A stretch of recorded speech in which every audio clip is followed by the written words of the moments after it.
La noticia requiere profundidad. En Notimundo están los protagonistas de la noticia.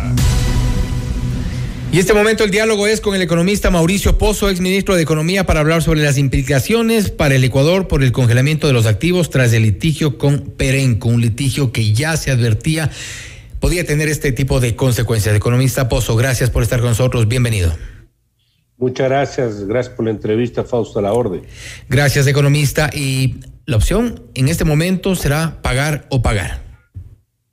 Bueno, nosotros lamentablemente tenemos algunos problemas de distinta naturaleza y origen. Recuerde usted lo que ocurrió con el problema con la empresa Occidental. Así es. Recuerde lo que ocurrió con la empresa Chevron, donde se demostró lamentablemente que había injerencia de la justicia en la decisión y eso dio paso al fallo contrario al Ecuador. Y ahora tenemos el problema con Perenco. Obviamente origen distinto, pero es una de las 20 causas de arbitrajes internacionales que lamentablemente tiene el Ecuador, y lo único que podría tal vez anotar sobre particular es que ojalá se lo resuelva de la mejor forma y lo más rápido posible, porque esto lo único que provoca es aumentar yo diría la falta de interés en invertir en el Ecuador. Esto aleja la inversión extranjera porque es un país donde el Estado se ve incurso en constantes litigios con empresas internacionales y esto obviamente conspira para la inversión extranjera. Asimismo, es una acción que complica el riesgo país, que tanto queremos que se reduzca para abaratar el financiamiento y también para atraer inversión extranjera. Y desde ese punto de vista, ojalá este tema pueda ser resuelto lo antes posible, porque caso contrario pueden darse problemas mucho mayores. Es decir, las cifras que estamos hablando pueden llegar a ser bastante más grandes que las que se están en este momento complicando, y lo que puede servir como precedente para otras acciones futuras. Y efectivamente hablamos de este momento de 391 millones de dólares de indemnización a Perenco, y esto deberá ser pagado en el plazo de 60 días. No obstante, se ha ordenado este congelamiento a 122 entidades bancarias que operan en esta jurisdicción. ¿De cuánto hablamos respecto de los activos que pueden estarse congelando de Ecuador? ¿Qué es lo que tiene Ecuador allí que podría frenarse, que podría pararse? Es muy complicado dar un número. Aquí obviamente el Ecuador mantiene cuentas de muchas instituciones financieras en muchas partes del mundo. Tal vez quien más le puede dar esa información es del Banco Central, pero esa cifra puede subir a lo que usted quiera. Puede subir a 2.000 millones de dólares, que es parte de las inversiones que tiene el Banco Central, producto de las propias reservas internacionales. O sea, puede esto expandirse a un monto absolutamente demencial, diría yo. Por eso es que estos temas no pueden dejarse de lado, tienen que resolverse rápido y en la mejor forma posible. Todavía no tengo claro por qué nos hemos demorado tanto en darle una salida a este tema. Obviamente 391 millones no es una cifra como para girar un cheque de un momento a otro, pero entiendo que se estaba negociando de la forma de pago para que este proceso se dé, pero por alguna razón esto no progresó y terminó con la acción que acabamos de observar. Y precisamente una de las propuestas desde el Estado ecuatoriano era hacer una suerte de pagos en algunas partes para poder completar estos 391 millones de dólares. ¿En qué parte pudo haber fallado desde el Ministerio de Finanzas o desde la Procuraduría esta oferta o esta decisión de ejecutar el pago? Voy a especular, Fausto, porque no tengo la información concreta de lo que puede haber pasado, pero pueden pasar desde situaciones de tramitología interna, donde no se comunica a tiempo cómo va el avance del proceso, y esto genera desconfianza, en este caso en el acreedor. Puede ser un problema de trámites legales que se requerían para poder hacer una propuesta. Es decir, puede ser una conjunción de muchos temas que han dado lugar a que se actúen de esta manera. Lo que sí es verdad es que el hecho está ahí. Yo entendería de que si hay una acción sobre esta naturaleza y encima con un actor como es el CIADI, que es un actor de mediación del Banco Mundial, que normalmente actúa sobre bases ciertas, sí me preocupa que hayamos terminado en esto. Ahora, ¿qué puede haber pasado? Como le digo, estoy simplemente especulando. Creo que ahí más las autoridades son las que tienen que dar su explicación. Bueno, y un poco entenderíamos que también tiene mucho que ver con finanzas. De hecho, un comunicado del Ministerio de Finanzas ha ratificado que cumplirá con el laudo arbitral y que se aplicará la repetición, han dicho, a funcionarios que en el 2007 estaban en funciones. Lo primero y otro de los temas que se ha informado durante estas últimas horas es que no se conoce que haya afectación a activos del país en el extranjero, según este mismo comunicado. ¿Qué significa que no haya afectación de activos del país en el extranjero? Que no se ha ejecutado en la práctica. Bueno, el momento en que a usted le topan las inversiones que tiene el Banco Central a través de las reservas internacionales afuera, es una afectación a un activo. Las inversiones o el cash que usted mantenga en una cuenta es una afectación a un activo. Que esto no haya todavía superado a otros activos o no se haya propagado o no se haya expandido, esperemos que no ocurra. Pero esto podría ser cuestión de horas. Claro, es que en estos temas es muy complicado. Que hasta el momento en el que redactaron el comunicado no haya afectación, eso es una cosa, pero que el efecto de esta decisión judicial se sienta ya en las próximas horas, esto no lo podemos tampoco descartar.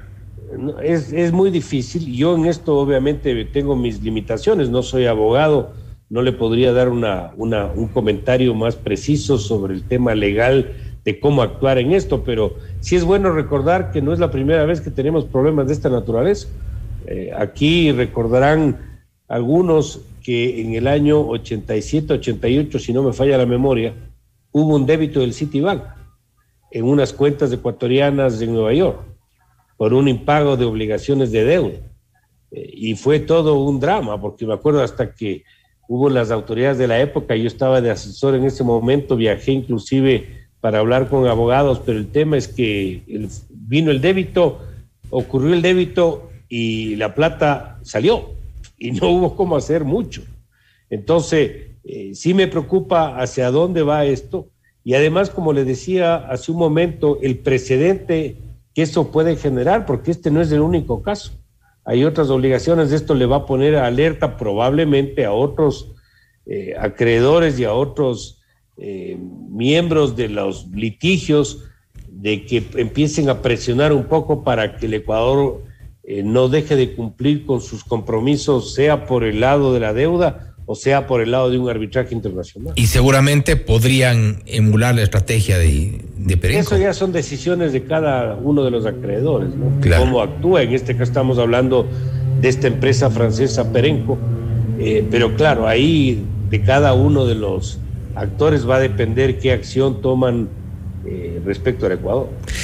Ahora, de acuerdo al comunicado del Ministerio de Finanzas, hablan también de que se aplicará la repetición a funcionarios que en el 2007 estaban en funciones. Un poco para poner los pies en la tierra, como se dice, esta figura tan repetida de la repetición, valga la redundancia en este caso, no es algo que se haya hecho efectivo, que yo conozca, que se sepa algún funcionario al cual se le haya repetido uno de estos procesos no ha sido ejecutable, tampoco podría ser ejecutable en el futuro.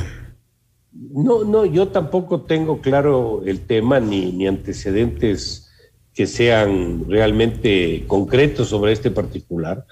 No sé que se vaya a actuar. Lo que sí le puedo decir es que el Ecuador en múltiples casos, por la politización de algunas acciones, ha terminado en una desventaja frente, en este caso, al contrario en el arbitraje. El caso de, por ejemplo, de Occidental, se politizó el tema. Recordará todo lo que ocurrió y terminó el Ecuador perdiendo el caso. El caso de Chevron. Demostraron que hubo interferencia en ese caso de la justicia, una politización de la justicia, hasta el gobierno, en lugar de mantenerse, el gobierno de ese momento, en lugar de mantenerse al margen porque era un tema de la justicia, hasta hizo publicidad, hasta hizo comerciales sobre el tema de Chevron. con actores como el propio presidente. ¿Y qué pasó? Terminamos perdiendo. Entonces, obviamente, estos son antecedentes que no nos ayudan. En este caso particular habrá que ver si esto se concreta o no se concreta con este tema de la repetición. Ahora, casualmente en el caso de Chevron, también Perenco, también Oxy, si no me equivoco, pero ahí están involucrados los mismos funcionarios, al menos del mismo régimen. Bueno, en el caso del 2007 estuvo el inicio del gobierno del expresidente Correa. Hasta el 2017 tendrán que ver cuáles son las acciones que se dieron, en qué sentido se produjeron, por qué hubo eso. Ya a mí, al menos, la mente ya me falla en eso. No recuerdo exactamente cuál fue el proceso, pero no me extraña que por razones políticas, electorales, o lo que sea, se haya pasado por encima ciertas acciones que terminan siendo contrarias al interés nacional. Y como les digo, esto puede traer cola. Y además los montos pueden ser bastante más grandes de lo que en este momento se están conociendo, porque obviamente esto pone en alerta a una serie de actores y que tienen obligaciones por cobrarle al Estado ecuatoriano. ¿Cómo queda, economista, finalmente el Ecuador con esta decisión de Luxemburgo, con las decisiones que hemos referido en el caso Chevron, en otros casos que han sido también emblemáticos, han sido públicos, se ha conocido también la situación en la que ha quedado nuestro país, pero cómo queda en el visor financiero a nivel mundial? Fíjese, el Ecuador tiene un antecedente que no tiene, por decirle, Colombia y Perú. Tanto así que Perú, con un gobierno de tendencia de izquierda, tiene la apertura de mercados de un riesgo país de menos de 200 puntos. El Ecuador tiene un riesgo país de 1.300 puntos. Parte del problema son los antecedentes. ¿Cuáles antecedentes? Por ejemplo, la moratoria de deuda. El 2008-2009, el Ecuador decretó una moratoria. Dijo que no iba a pagar, bajó el precio de la deuda y cuando estaba bajo dijo recompro. Y eso los mercados recogen a lo largo de los años. ¿Cómo nos cobraron esa factura? Con las tasas que tuvimos que pagar cuando requerimos y buscamos financiamiento internacional. Y así podemos seguir sumando cosas. La debilidad política del gobierno, que puede conspirar contra un norte de manejo económico. Ahora hemos visto un secuestro del gobierno ante un grupo de ecuatorianos que tiene todo el derecho de ponerse en oposición, pero representa el 8 o el 10% de la población, y el resto no hemos participado de esa negociación. Esa debilidad conspira contra el norte de manejo económico que tiene el país. Y así podemos seguir citando casos. ¿Complicaría también fuentes de financiamiento? Yo tal vez no le diría, porque siempre va a haber prestamistas, pero van a haber a otros costos. Y eso significa que si mañana queremos levantar recursos, nos va a costar más. Fíjese que ahora, hasta donde conozco, sí hay la búsqueda de fondos nuevamente en las fuentes chinas, que han sido fuentes caras, que se buscó algún rato reemplazar por deuda más barata, con el acuerdo que yo firmé cuando estuve en funciones con el DFC. Y todo es la consecuencia más o menos de los mismos problemas. Entonces, esto es un elemento más que conspira contra la capacidad de atraer inversión extranjera, con la capacidad de financiarse en buenas condiciones para el Ecuador y en general de tener una recuperación más rápida. Y sin duda veremos la afectación que esta decisión del juez de Luxemburgo se dé quizá en las próximas horas. Esperemos que no sea tan grave como podría eventualmente ser. Economista, gracias por estar con nosotros. A ustedes, muchas gracias de la orden. Gracias. Ha sido el economista Mauricio Pozo, exministro de Economía, hablando sobre las implicaciones para el Ecuador por el congelamiento de activos tras el litigio con Perenco. 391 millones de dólares de indemnización que Ecuador debía pagar a Perenco. No obstante, no se ha cancelado. Hubo ya una decisión de un alguacil de Luxemburgo que ordenó el pasado 28 de julio a 122 entidades bancarias que operan en esta jurisdicción que congelen los activos de Ecuador. Las consecuencias de momento, según las autoridades del gobierno ecuatoriano, no se han sentido. Sin embargo, esto podría ocurrir ya en las próximas horas, ha advertido el economista Mauricio Pozo.